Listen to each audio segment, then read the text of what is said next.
We're getting things started with answers after 8 months of wondering what went wrong with a Navy helicopter off the coast of Virginia Beach. Smoke from a fire aboard the MH-53 likely blinded the crew, causing that deadly crash.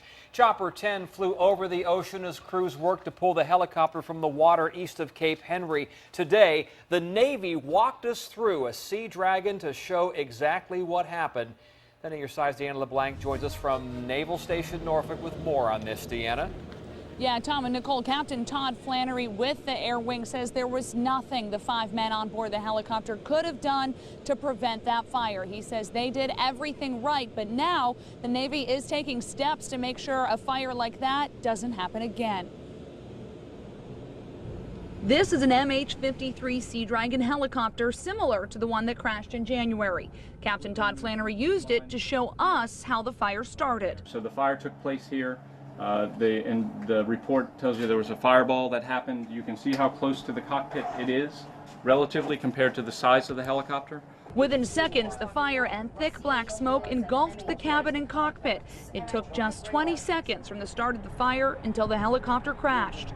This caused the crew to lose spatial orientation and become disoriented, which resulted in the crash of the helicopter. The report states a bundle of wires and an aluminum fuel line like this one rubbed together. That created 2 small holes in the fuel line, leaking small bits of fuel. It also wore the insulation off the wiring, causing it to arc. The fuel and electricity met, and a fire started. The investigation has found that the deaths of the 3 sailors were incurred in the line of duty and not due to any misconduct. 3 men died in that crash. 2 others survived. Now the Navy is checking all of its 53s. That inspection included the cabin fuel lines, the electrical wiring within 12 inches of each other for signs of chafing. Flannery says of 153 helicopters inspected, 23 of them, or about 18%, had problems with either chafing, a hole in a fuel line, or exposed wiring, but not necessarily all 3. Still, Flannery says the aircraft is safe. Admittedly, it is an aging aircraft and requires extensive maintenance, but continues to perform a vital mission that no other helicopter in the U.S. military inventory can accomplish.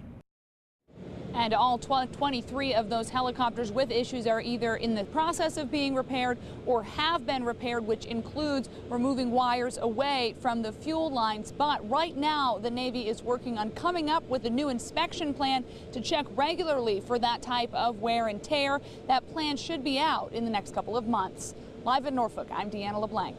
10 on your side.